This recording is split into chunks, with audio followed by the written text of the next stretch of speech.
Hi hello ಸ್ನೇಹಿತರೆ, welcome to ನಮ್ಮ ಉದ್ಯೋಗ ಮಾಹಿತಿ. ಸ್ನೇಹಿತರೆ, ಭಾರತೀಯ ಅಂಚೆ ಇಲಾಖೆಯಿಂದ GDS ಹುದ್ದೆಗಳ ನೇಮಕಾತಿಗೆ ಸಂಬಂಧಪಟ್ಟಂತೆ ಒಟ್ಟು ಭಾರತದಾದ್ಯಂತ ಇರತಕ್ಕಂತಹ 21,413 ಹುದ್ದೆಗಳ ನೇಮಕಾತಿಗೆ ಸಂಬಂಧಪಟ್ಟಂತೆ ಈ ಒಂದು ನೋಟಿಫಿಕೇಶನನ್ನು ಹೊರಡಿಸಲಾಗಿರತಕ್ಕಂಥದ್ದು. ಪ್ರಮುಖವಾಗಿ ಈ ಒಂದು ನೋಟಿಫಿಕೇಶನ್ಗೆ ಸಂಬಂಧಪಟ್ಟಂತಹ ಸಂಪೂರ್ಣವಾದ ಮಾಹಿತಿಯನ್ನು ಈ ಒಂದು ವಿಡಿಯೋದಲ್ಲಿ ಹೇಳ್ತಾ ಹೋಗ್ತೀವಿ.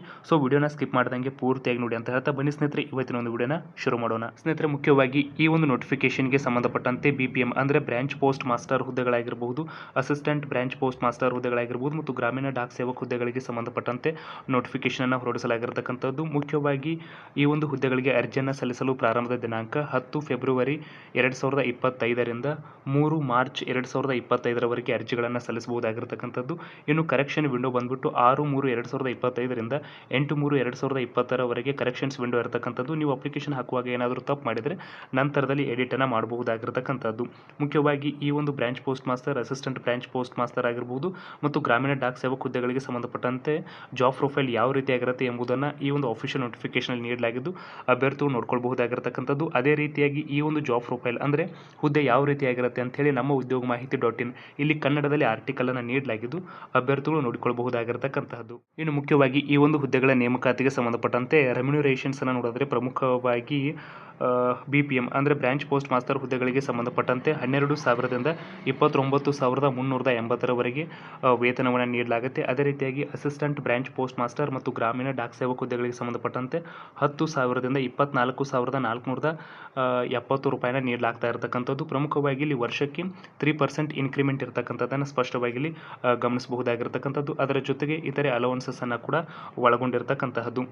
ಇನ್ನು ಏಜ್ ಲಿಮಿಟ್ ಬಂದ್ಬಿಟ್ಟು ಪ್ರಮುಖವಾಗಿ ಮಿನಿಮಮ್ 18 ವರ್ಷ ಮತ್ತು ಮ್ಯಾಕ್ಸಿಮಮ್ 40 ವರ್ಷ ಇರತಕ್ಕಂಥದ್ದನ್ನು ಗಮನಿಸಬಹುದು. ಇನ್ನು ಏಜ್ ರಿಲ್ಯಾಕ್ಸೇಷನ್ಸ್ ಬಂದ್ಬಿಟ್ಟು SC/ST ಅಭ್ಯರ್ಥಿಗಳಿಗೆ 5 ವರ್ಷಗಳ ಕಾಲ ಏಜ್ ರಿಲ್ಯಾಕ್ಸೇಷನ್ಸ್ ಇದ್ದರೆ OBC ಅವರಿಗೆ 3 ವರ್ಷಗಳ ಕಾಲ ಏಜ್ ರಿಲ್ಯಾಕ್ಸೇಷನ್ಸ್ ಇರತಕ್ಕಂಥದ್ದು. ಎಕನಾಮಿಕ್ಲಿ ವೀಕರ್ ಸೆಕ್ಷನ್ಗೆ ಯಾವುದೇ ರೀತಿಯಾಗಿರತಕ್ಕಂತಹ ಏಜ್ ರಿಲ್ಯಾಕ್ಸೇಷನ್ಸ್ ಇರುವುದಿಲ್ಲ. ಇನ್ನು ಅಂಗವಿಕಲ ಅಭ್ಯರ್ಥಿಗಳಿಗಾಗಿದ್ದರೆ 10 ವರ್ಷ, ಜೊತೆಗೆ OBC ಅಂಗವಿಕಲ ಅಭ್ಯರ್ಥಿಗಳಾಗಿದ್ದರೆ 13 ವರ್ಷ, SC/ST ಅಂಗವಿಕಲ ಅಭ್ಯರ್ಥಿಗಳಾಗಿದ್ದರೆ 15 ವರ್ಷ ಏಜ್ ರಿಲ್ಯಾಕ್ಸೇಷನ್ಸ್ ಅನ್ನು ನೀಡಲಾಗಿರತಕ್ಕಂಥದ್ದು. ಇನ್ನು ಎಜುಕೇಷನಲ್ ಕ್ವಾಲಿಫಿಕೇಷನ್ ನೋಡೋದಾದರೆ 10ನೇ ತರಗತಿಯನ್ನು ಪಾಸಾಗಿರತಕ್ಕಂತಹ ಎಲ್ಲ ಅಭ್ಯರ್ಥಿಗಳು ಕೂಡ ಅರ್ಜಿಯನ್ನು ಸಲ್ಲಿಸಬಹುದಾಗಿರತಕ್ಕಂಥದ್ದು. ನೇಮಕಾತಿಯ ಪ್ರೋಸೆಸ್ ಬಂದ್ಬಿಟ್ಟು ನೀವು SSLCಯಲ್ಲಿ ಪಡೆದಿರತಕ್ಕಂಥ ಅಂದರೆ 10th ಪಡೆದಿರತಕ್ಕಂತಹ ಪರ್ಸೆಂಟೇಜ್ ಆಧಾರದ ಮೇಲೆ ಇಲ್ಲಿ ಆಯ್ಕೆಯನ್ನು ಮಾಡಿಕೊಳ್ಳಲಾಗ್ತಾ ಇರತಕ್ಕಂಥದ್ದು. ಯಾವುದೇ ರೀತಿಯಾಗಿರತಕ್ಕಂತಹ ಸ್ಪರ್ಧಾತ್ಮಕ ಪರೀಕ್ಷೆ ಈ ಒಂದು ಹುದ್ದೆಗಳಿಗೆ ಇರುವುದಿಲ್ಲ.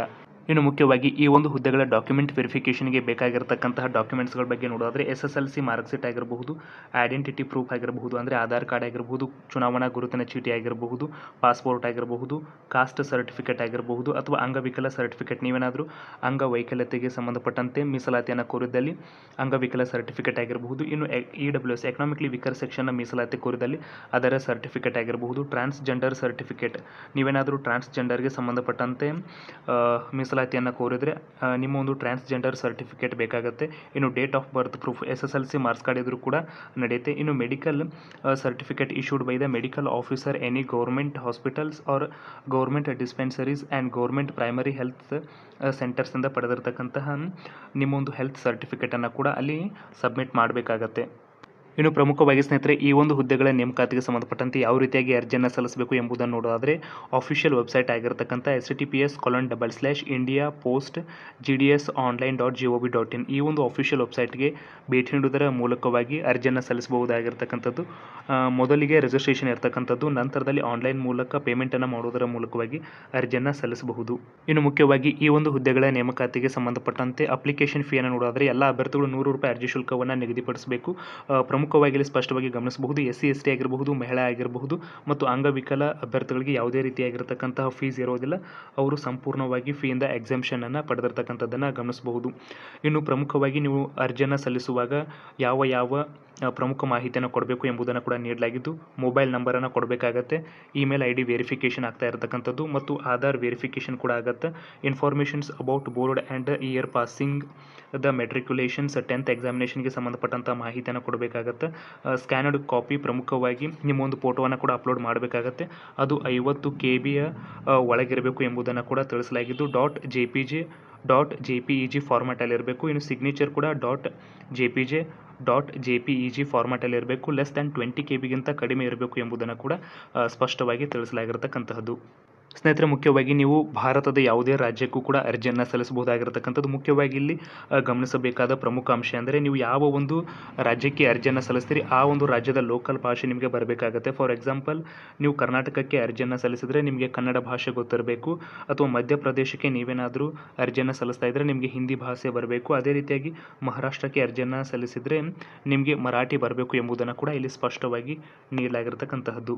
ಸ್ನೇಹಿತರೆ, ಮುಖ್ಯವಾಗಿ ಇದಿಷ್ಟು ಇವತ್ತಿನ ಒಂದು ಪ್ರಮುಖ ಮಾಹಿತಿಯಾಗಿತ್ತು. ಈ ಒಂದು ರಿಕ್ರೂಟ್ಮೆಂಟ್ಗೆ ಸಂಬಂಧಪಟ್ಟಂತೆ ಯಾವುದಾದ್ರೂ ಡೌಟ್ಸ್ ಇದ್ದರೂ ಕೂಡ ನಮ್ಮ ಉದ್ಯೋಗ ಮಾಹಿತಿ .in ಈ ಒಂದು ಅಫಿಷಿಯಲ್ ವೆಬ್ಸೈಟ್ಗೆ ಭೇಟಿ ನೀಡುವುದರ ಮೂಲಕವಾಗಿ ಪಡೆಯಬಹುದು. ಮತ್ತು ಯಾವುದಾದ್ರೂ ಮಾಹಿತಿ ಬೇಕಾಗಿದ್ದಲ್ಲಿ ಕಮೆಂಟ್ ಸೆಕ್ಷನಲ್ಲಿ ಕಮೆಂಟ್ ಮಾಡೋದರ ಮೂಲಕವಾಗಿ ಕೂಡ ಪಡೆಯಬಹುದಾಗಿರತಕ್ಕಂತಹದ್ದು.